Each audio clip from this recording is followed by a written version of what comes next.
Hello friends, welcome to target in goal. Friends, नागरिकता जो कि किसी भी देश के व्यक्ति के लिए एक विशेष प्रावधान करती है और उस व्यक्ति को उस देश से जोड़ती है, इसे ही कहेंगे हम नागरिकता। तो नागरिकता के बारे में आज हम देखेंगे और हम यहाँ पर यात्रा करेंगे फ्रेंड्स कि जब से नागरिकता का जो ये नियम है संविधान में जोड़ा गया और अप्लाई किया गया, तब से लेके 2019 का जो CAA है, यहाँ तक कि किस प्रकार से नागरिकता की जर्नी रही और नागरिकता में क्या क्या बदलाव आए, व्यक्ति को नागरिकता कैसे दी जा सकती है, कैसे उससे नागरिकता ली जा सकती है, छीनी जा सकती है, इन सारे प्रावधानों को कौन करता है और किस तरह से करता है। तो ये सारा कुछ इस वीडियो सेशन में हम देखने वाले हैं फ्रेंड्स, और इसमें से हम इनको क्वेश्चन के माध्यम से देखेंगे। इसके साथ साथ में हम विश्लेषण भी करेंगे कि किस तरह से नागरिकता में बदलाव आए और कौन सी नागरिकता किस व्यक्ति को नागरिकता मिल सकती है, किस व्यक्ति को नागरिकता नहीं मिल सकती है, कौन सा व्यक्ति एलिजिबल है, कौन सा व्यक्ति एलिजिबल नहीं है। तो फ्रेंड्स, इसमें से यही हम देखने वाले हैं सारा कुछ। तो यदि इस वीडियोस में आप पहले इनरोल नहीं किए हैं, मतलब कि पहले से नहीं देख रहे हैं, तो इस चैनल को सब्सक्राइब कर लीजिए और बेल आइकॉन भी प्रेस कर लीजिए। और यदि आपको वीडियोस अच्छे लगते हैं तो अपने फ्रेंड्स के साथ भी शेयर करिए और वीडियोस को लाइक भी कीजिए। तो चलिए यहाँ पर देखते हैं हम कि पहला ही यहाँ पर हमारा जो सवाल है वो है, भारतीय संविधान के किन अनुच्छेदों में नागरिकता संबंधी प्रावधान किए गए हैं। ऑप्शन है अनुच्छेद 1 से 4, ऑप्शन बी अनुच्छेद 5 से 11, ऑप्शन सी अनुच्छेद 12 से 35 और ऑप्शन डी अनुच्छेद 36 से 51। तो नागरिकता का प्रावधान अनुच्छेद 5 से 11 में किया गया है। ये जो 5 से 11 का जो अनुच्छेद का सेट है, ये रखा गया है किसमें, भाग 2 में। तो संविधान के भाग 2 में जिसमें से नागरिकता रखी गई है, उसमें से अनुच्छेद 5 से 11 तक रखे गए हैं। हम संविधान का भाग 1 पढ़ चुके हैं, जिसमें हमने संघ और उसके राज्य क्षेत्रों को देखा था फ्रेंड्स। तो फ्रेंड्स, इस तरह से क्रम से आप वीडियोस को देख सकते हैं। अगला प्रश्न है यहाँ पर, भारतीय संविधान निम्नलिखित में से कौन सी नागरिकता प्रदान करता है। ऑप्शन ए एकल नागरिकता, ऑप्शन बी दोहरी नागरिकता, ऑप्शन सी उपर्युक्त दोनों और ऑप्शन डी उपर्युक्त में से कोई नहीं। तो फ्रेंड्स, भारतीय संविधान जो है वो एकल नागरिकता प्रदान करता है और ये एकल नागरिकता का जो कंसेप्ट है वो हमने एडॉप्ट किया है इंग्लैंड से, वहां भी एकल नागरिकता है। लेकिन दोहरी नागरिकता की अगर बात करें तो ये कहाँ पे है फ्रेंड्स, ये है USA में।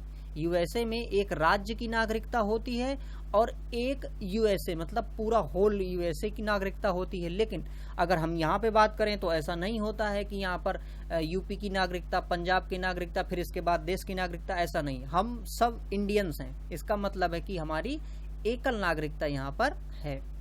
अगला देखिए, किस अनुच्छेद के तहत संसद को नागरिकता से या नागरिकता के संबंध में कानून बनाने का अधिकार प्रदान किया गया है। ऑप्शन है अनुच्छेद 5, अनुच्छेद 9, अनुच्छेद 10 और अनुच्छेद 11। तो अनुच्छेद 11 में संसद को ये शक्तियां दी गई हैं कॉन्स्टिट्यूशन द्वारा, संविधान द्वारा, कि नागरिकता में किसी भी तरह के यदि प्रावधान करना है या किसी भी तरह के कानून बनाना है तो कौन बनाएगा, संसद बनाएगी। अगला प्रश्न है, भारतीय नागरिकता नहीं प्राप्त की जा सकती है। ऑप्शन है आपके पास जन्म द्वारा, देशीकरण द्वारा, किसी भूभाग के सम्मिलन द्वारा और डी ऑप्शन है यहाँ पर भारतीय बैंक में धन जमा करके। तो देखिए, भारत की नागरिकता नहीं प्राप्त की जा सकती है भारतीय बैंक में धन जमा करके। अगर कोई विदेश का नागरिक भारत में धन जमा करता है तो इसका मतलब ये नहीं है कि उसको यहाँ की नागरिकता मिल जाएगी। बाकी देखिए, इसमें जो दिए गए हैं प्रावधान, जैसे जन्म से, देशीकरण से और यहाँ पर दिया है किसी भूभाग के सम्मिलन द्वारा नागरिकता प्रदान की जा सकती है या नागरिकता उसको मिल सकती है किसी व्यक्ति को। तो देखिए, नागरिकता जो है वो कितने प्रकार से मिल सकती है फ्रेंड्स, अगर इसकी बात करें तो भारत में नागरिकता 5 प्रकार से मिल सकती है, जिसमें से जो पहला है वो है जन्म से। जन्म से का ये मतलब है कि कोई भी व्यक्ति 26 जनवरी 1950 या इसके बाद अगर भारत में पैदा हुआ है तो वो व्यक्ति क्या होगा कि भारत का नागरिक होगा, अर्थात जन्म से उसको भारत का नागरिक माना जाएगा। लेकिन इसमें अपवाद ये है कि अगर कोई मान लीजिए कि विदेश का व्यक्ति यहाँ ट्रिप में आया है, उसको बच्चा पैदा हो गया, तो क्या वो भारत का नागरिक होगा? नहीं, ऐसा नहीं। वो तभी भारत का नागरिक होगा जब उसके मतलब कि जो गार्जियन हैं वो भारत के नागरिक होंगे। ठीक है। अगला इसमें से दूसरा जो एक तो प्रावधान जन्म से हो गया, दूसरा प्रावधान यहाँ पर है वंश परंपरा के हिसाब से, है ना। किसके हिसाब से? वंश परंपरा के हिसाब से। तो वंश परंपरा के हिसाब से क्या मतलब है कि अगर भारत से बाहर कोई व्यक्ति रह रहा है और 26 जनवरी 1950 ईसा को या इसके बाद उसका जन्म होता है, लेकिन जन्म के समय उसके माता या पिता में से कोई भारत का नागरिक है, तब वहां पर वंश परंपरा के हिसाब से उस व्यक्ति को भारत का नागरिक माना जाएगा। इसे कहते हैं वंश परंपरा के हिसाब से नागरिकता। इसके बाद देखिए तीसरा जो यहाँ पर पॉइंट है, या तीसरी तरह जो एक नागरिकता प्राप्त करने का जो प्रावधान है वो है फ्रेंड्स पंजीकरण के द्वारा। किसके द्वारा? पंजीकरण के द्वारा। देखिए ये पंजीकरण जो है ये आपको CAA में भी यही कंसेप्ट लागू होगा। तो पंजीकरण में क्या होता है कि देखिए अगर कोई व्यक्ति भारत में रह रहा है कुछ लंबे समय से, तो अगर वो पंजीकरण की अनुमति दे कि भाई मतलब कि ये वो अपना कोई एक अनुमति मांगने की कोशिश करे वो, और वो अपना प्रपत्र दे, तो भारत सरकार यदि चाहे तो पंजीकरण के माध्यम से उसको क्या कर सकती है कि यहाँ का नागरिक बना सकती है। अब देखिए जो यहाँ पर CAA का मामला जो आएगा वो कैसे मामला देखिए आया है, वो इसी तरह से है कि क्या है कि 31 दिसंबर 2014 से लेके 31 दिसंबर 2019 इसके बीच में, या फिर ये कहें कि ये जो प्रावधान लाया गया था CAA, तो ये लागू हो रहा था कब कि 31 दिसंबर 2019 में कंप्लीशन की ये बात कर रहा था। तो ये संविधान, ये जो प्रावधान था ये कह रहा था कि जो व्यक्ति 31 दिसंबर 2014 या फिर इसके पहले आया था भारत में, लेकिन कंडीशन क्या थी, वो क्या हो, या तो हिंदू हो, ठीक है, या तो वो जैन हो या बौद्ध हो या पारसी हो या ईसाई हो, और वो किस देश से आया हो, या तो अफगानिस्तान से आया हो या पाकिस्तान से आया हो या फिर बांग्लादेश से आया हो। अगर वो इन देशों से आया है और वो हिंदू, जैन, बौद्ध, पारसी, ईसाई है, तो उसको भारत की नागरिकता प्रदान कर दी जाएगी इस पंजीकरण के माध्यम से, यदि वो 31 दिसंबर 2014 के पहले आया है तो उसको क्या कर दिया जाएगा, ये नागरिकता दे दी जाएगी। तो यही प्रावधान था CAA में किया गया था। तो यहाँ पर हमने तीसरा प्रावधान क्या देखा फ्रेंड्स, हमने देखा कि पंजीकरण के माध्यम से भी नागरिकता दी जा सकती है। इसके बाद अगला देखिए एक प्रकार होता है देशीयकरण के माध्यम से। किसके माध्यम से? देशीकरण के माध्यम से। तो देशीकरण में क्या होता है, इसमें भी इसी तरह से कि अगर कोई व्यक्ति भारत में रह रहा है, कोई विदेशी व्यक्ति, और वो अभी लगातार 1 वर्ष से भारत में रह रहा है और इसके पहले वो काफी लंबे समय में भारत में रहा है, तो उसको भारत की नागरिकता दी जा सकती है किसके वजह से? देशीयकरण के माध्यम से। एक प्रावधान और था फ्रेंड्स, वो था 5वां प्रावधान भूमि अर्जन। क्या था? भूमि अर्जन। तो भूमि अर्जन का क्या मतलब है यहाँ पे? भूमि अर्जन का मतलब है कि अगर हम मतलब कि हमारा देश भारत अगर किसी भी भूमि को, वो पहले किसी के कब्जे में रही हो, अगर वहां पर हमारा अधिकार हो जाता है, तो वहां के जो नागरिक हैं फ्रेंड्स, वो वहां के जो लोग हैं वो ऑटोमेटिकली भारत के नागरिक हो जाएंगे। इसे कहते हैं भूमि अर्जन का सिद्धांत। जैसे कि इसका एक उदाहरण अगर आप देखें तो यहाँ पर एक संशोधन किया गया था। कौन सा? 6वां संशोधन। 6वां संशोधन क्या था कि भारत और बांग्लादेश के बीच में जो भूमि का बंटवारा था उससे संबंधित था 6वां संशोधन। तो 6वें संशोधन में हमने जो भाग बांग्लादेश से लिया, तो उसको वहां के जो नागरिक थे उनको ऑटोमेटिकली वो नागरिकता भारत की मिल गई। तो इसे हम कहेंगे क्या कि भूमि का अर्जन। भूमि के अर्जन द्वारा भी नागरिकता प्रदान की जा सकती है, नागरिकता प्राप्त हो सकती है। तो इस प्रकार से हमने देखा कि 5 तरीके हो सकते हैं। अब अगला प्रश्न है यहाँ पर देखिए, देशीयकरण द्वारा नागरिकता प्राप्ति का एक तरीका क्या है? ऑप्शन है माता पिता की नागरिकता, भाई बहन की नागरिकता, विदेशी पुरुष से विवाह करने पर और विदेशी से मित्रता करने पर। तो यहाँ पर फ्रेंड्स जो देखिए, जो देशीकरण का मामला था, तो देशीकरण में हमने एक चीज तो ये देखी कि कोई व्यक्ति भारत में रह रहा है और इसके पहले वो 7 वर्ष तक भारत में रहा है, एक चीज ये थी। एक चीज इसमें और जोड़ी गई थी कि अगर कोई व्यक्ति, अगर कोई पुरुष मतलब महिला है तो कोई बाहर के पुरुष से विवाह कर लेती है, या पुरुष है तो महिला से विवाह कर लेता है यदि, तो उस स्थिति में भी उसको देशीयकरण के माध्यम से नागरिकता प्रदान की जाती है। तो इस प्रकार से देशीयकरण में इस पॉइंट को भी फ्रेंड्स रखा गया है। अगला देखिए, नागरिक बनने की निम्नलिखित शर्तों में से एक आवश्यक शर्त है। ऑप्शन ए राज्य की सदस्यता, ऑप्शन बी उच्च परिवार की सदस्यता, ऑप्शन सी उच्च जाति की सदस्यता और ऑप्शन डी किसी धर्म का समर्थन। तो नागरिक बनने के लिए फ्रेंड्स क्या जरूरी है कि राज्य की सदस्यता हो, मतलब हम इस राज्य के एक भाग हैं ना, एक सदस्य हैं। तो राज्य की सदस्यता यदि है तो नागरिकता हमें प्राप्त हो जाएगी। अगला देखिए, पाकिस्तान से आकर भारत में नागरिकता प्राप्त करने संबंधी प्रावधान का वर्णन निम्नलिखित में से किस अनुच्छेद में वर्णित है? अनुच्छेद 6, अनुच्छेद 8, अनुच्छेद 9 और अनुच्छेद 11।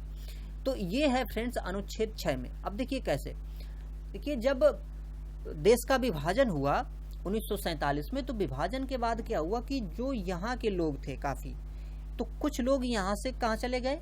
पाकिस्तान चले गए। और पाकिस्तान से जो कुछ लोग क्या थे कि भारत आ गए। तो जो लोग पाकिस्तान से भारत आए तो उनको नागरिकता जो दी गई वो किस अनुच्छेद के तहत दी गई? वो दी गई थी अनुच्छेद 6 के तहत। और फिर उनके लिए यहाँ व्यवस्था की गई, उनको बसाया गया, उनके जीवन यापन की सुविधाओं की मतलब कोशिश की गई कि उनको जीवन यापन की सुविधाएं हो सकें। तो इस प्रकार से अनुच्छेद 6 के तहत ऐसा किया गया। अगला देखिए, नागरिकता के लोप होने का एक नियम है। ऑप्शन ए परिवार से बिछड़ जाने पर, ऑप्शन बी देशद्रोह का अपराध सिद्ध होने पर, ऑप्शन सी भ्रमण के लिए विदेश जाने पर, ऑप्शन डी शिक्षा के लिए विदेश जाने पर। तो नागरिकता का लोप हो सकता है कब? यदि देशद्रोह का अपराध सिद्ध हो गया हो। अगर देशद्रोह का अपराध सिद्ध होता है तो भारत की जो सरकार है वो उस व्यक्ति को नागरिक मानने से इनकार कर सकती है, वो उसकी नागरिकता को छीन सकती है।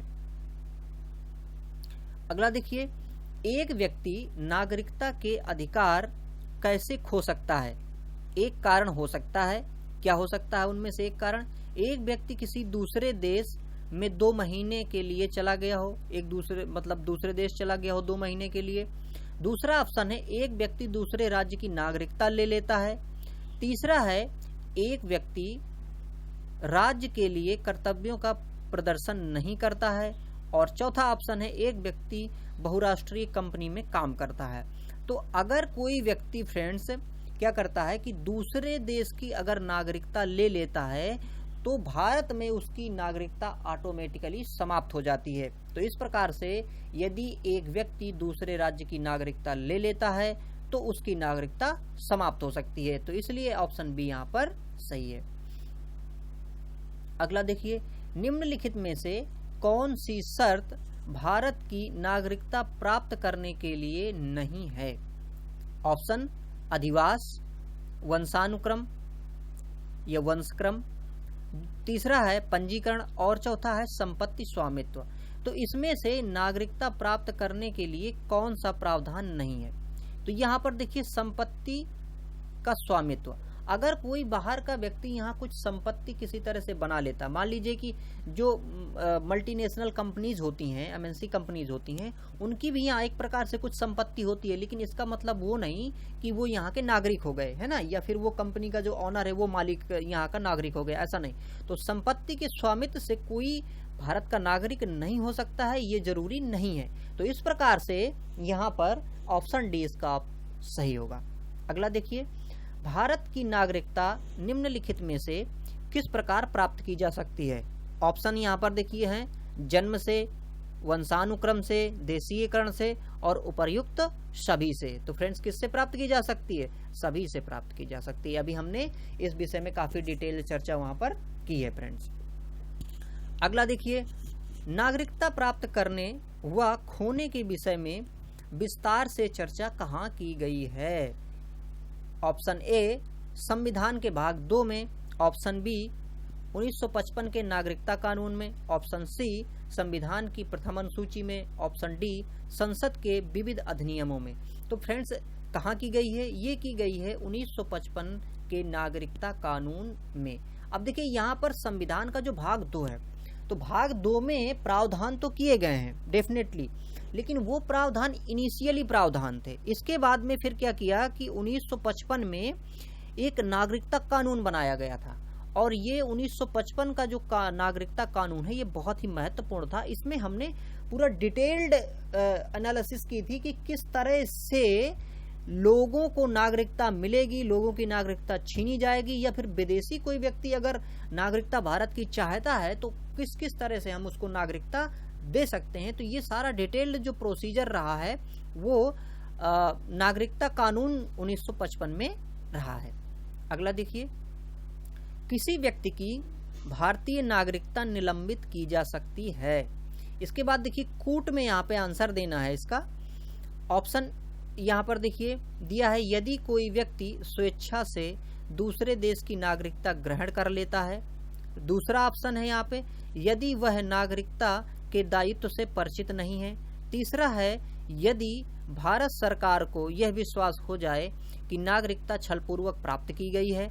चौथा ऑप्शन दिया है यहाँ पर, यदि कोई व्यक्ति जन्म से देश का नागरिक है किंतु किसी विदेशी राष्ट्र से युद्ध के दौरान वह शत्रु की सहायता पहुंचाने की गतिविधियों में लिप्त पाया जाता है।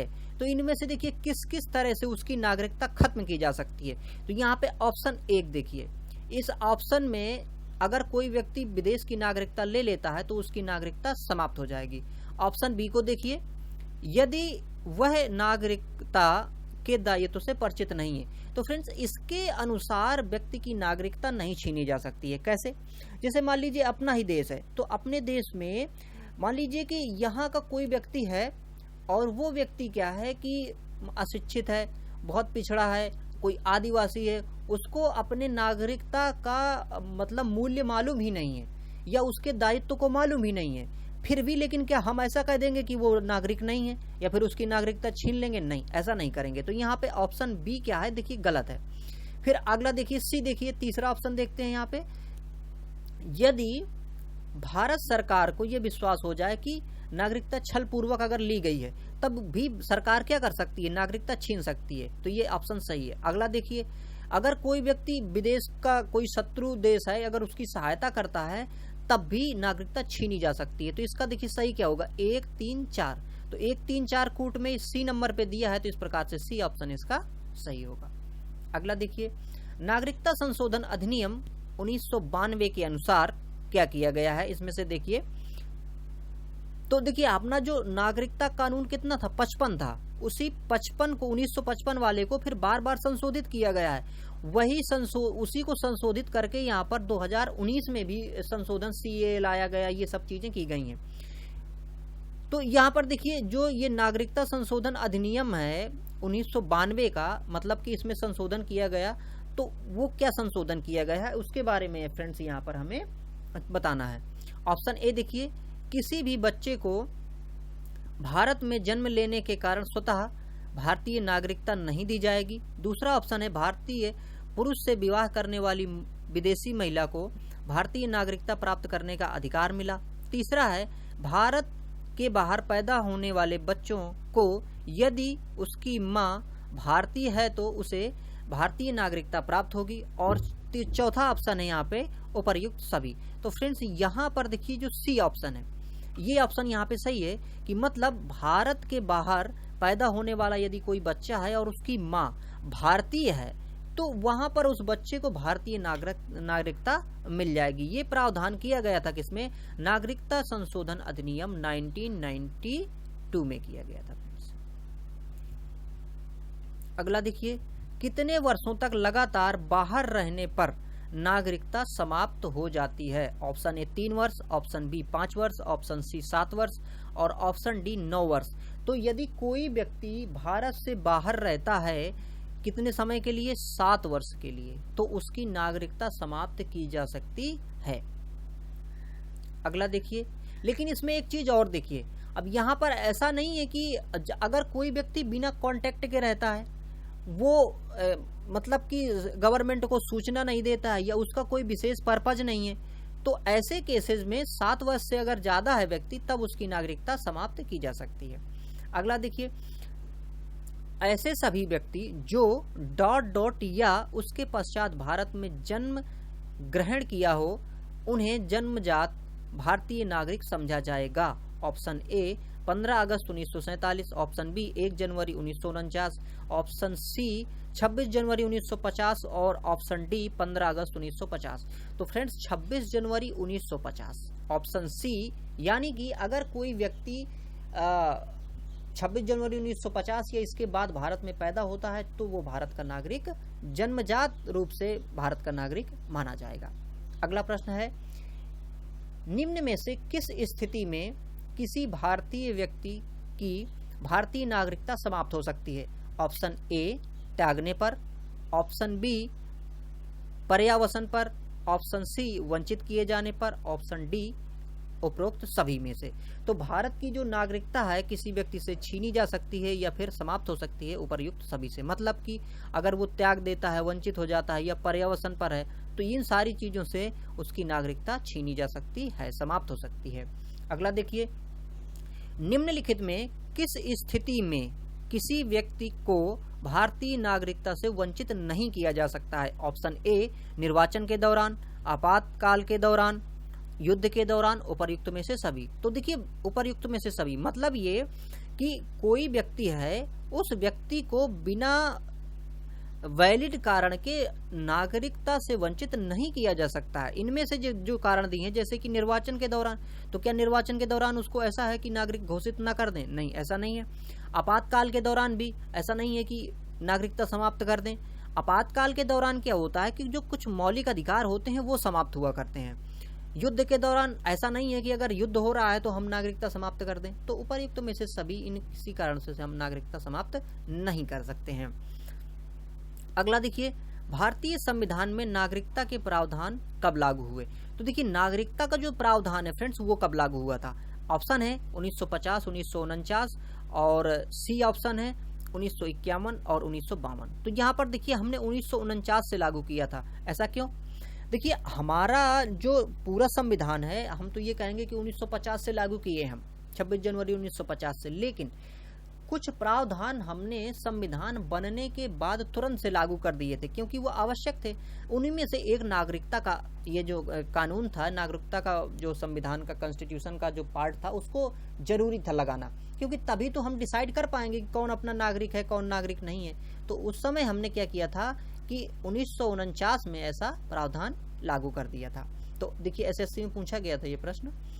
अगला देखिए, भारतीय संविधान के अंतर्गत भारत के नागरिकों को वे कौन से अधिकार प्राप्त हैं जो गैर नागरिकों को प्राप्त नहीं है?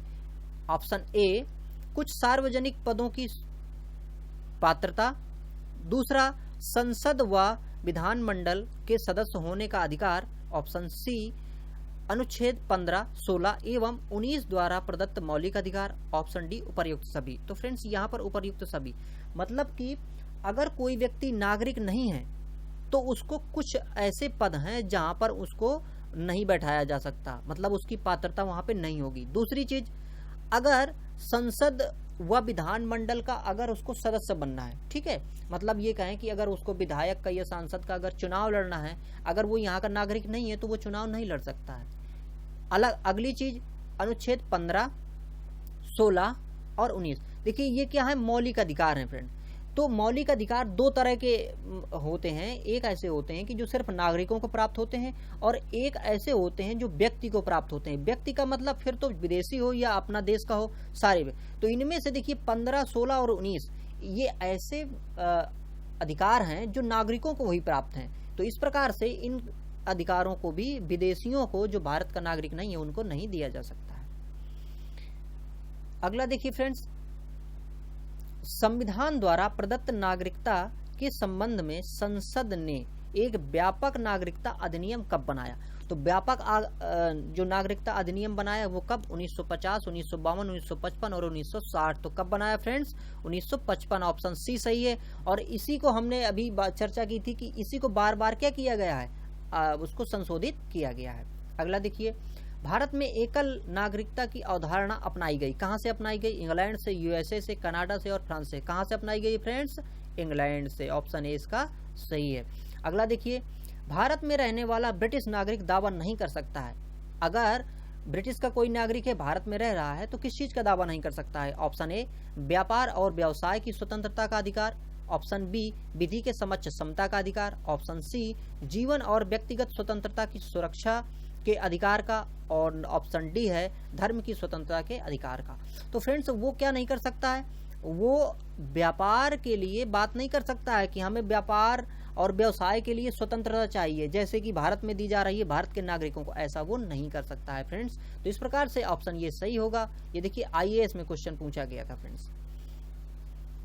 अगला देखिए, किस देश में दोहरी नागरिकता का सिद्धांत स्वीकार किया गया है? Option A Bharat, option B Canada, option C Australia और ऑप्शन डी संयुक्त राज्य अमेरिका। तो किसमें फ्रेंड्स? अमेरिका में है। देखिए ये मध्य प्रदेश के पीसीएस में पूछा गया था प्रश्न। तो दोहरी नागरिकता कहाँ पे है? अमेरिका में है, आप जानते ही हैं। अगला देखिए, नागरिकता निम्नलिखित में से किन विधियों द्वारा प्राप्त की जा सकती है? ऑप्शन ए है यहाँ पे जन्म द्वारा, मतलब जन्म से, अनुवांशिकता द्वारा, फिर तीसरा है पंजीकरण और चौथा है अनुरोध द्वारा। तो देखिए यहाँ पर जन्म से तो मिल जाएगी नागरिकता, अनुवांशिकता से भी मिल जाएगी, पंजीकरण से भी मिल जाएगी, लेकिन अनुरोध द्वारा नहीं मिलेगी। अनुरोध क्या चीज है ना, उनमें से कोई लीगल चीज तो करनी पड़ेगी ना। तो इस प्रकार से 1, 2, 3 सही है। तो देखिए यहाँ पे कूट सही करना था हमें, तो ये कूट 2 में दिया है 1, 2, 3, तो ये सही हो जाएगा ऑप्शन। अगला देखिए, नागरिकता प्राप्त करने के लिए शर्तें निर्धारित करने वाला सक्षम निकाय कौन है?